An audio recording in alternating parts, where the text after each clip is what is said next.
ಎಲ್ರಿಗೂ ನಮಸ್ತೆ. ನಾನು ಅರ್ಪಿತಾ. ನಾನು ನನ್ನ ಮಗ ಇವತ್ತು ಹಾಸನಿಗೆ ಹೊರಟು ನಮ್ಮ ಆಂಟಿ ಮನೆಗೆ. ನಮ್ಮ ಆಂಟಿ ಊರು ಬಂದ್ಬಿಟ್ಟು ಹಾಸನ ಹತ್ರ ಭುವನಹಳ್ಳಿ ಅಂತ. ಅಲ್ಲಿ ಜಾತ್ರೆ ಇತ್ತು. ಶನಿವಾರ ಜಾತ್ರೆ ಇತ್ತು, ಅವತ್ತು ನಾವು ಬಂದಿರಲಿಲ್ಲ. ನೆಕ್ಸ್ಟ್ ಡೇ ಭಾನುವಾರ ಬಂದಿದ್ದು. ಇವತ್ತು ನಾನ್ ವೆಜ್ ಇರುತ್ತೆ, ದೇವರಿಗೆಲ್ಲ ಪೂಜೆ ಮಾಡ್ತಾರೆ. ಕರಿಬೀರೇಶ್ವರ ಮತ್ತು ದೇವಿರಮ್ಮ ದೇವರಿಗೆ ಪೂಜೆ ಮಾಡ್ತಾರೆ. ನಾವೊಂದು 10:30 ಹಂಗೆ ಹೋದು. ನಮ್ಮ ಆಂಟಿಯವರೆಲ್ಲ ಅಡುಗೆ ಮಾಡ್ತಿದ್ರು, ಮತ್ತು ಇವರು ದೇವ್ರನ್ನೆಲ್ಲ ಹಿಂಗೆಲ್ಲ ರೆಡಿ ಮಾಡ್ತಿದ್ರು.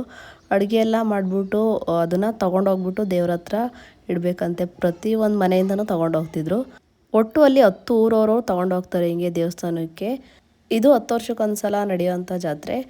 ನಮ್ಮ ಆಂಟಿ ಮಗಳು ಮತ್ತು ಅವ್ರ ಅತ್ತೆ ಅಡುಗೆ ಮಾಡ್ಕೊಂಡೆಲ್ಲ ತೊಗೊಂಡೋಗ್ತಿದ್ದಾರೆ. ನಾವೆಲ್ಲ ನಿಂತ್ಕೊಂಡು ನೋಡ್ತಿದ್ದು.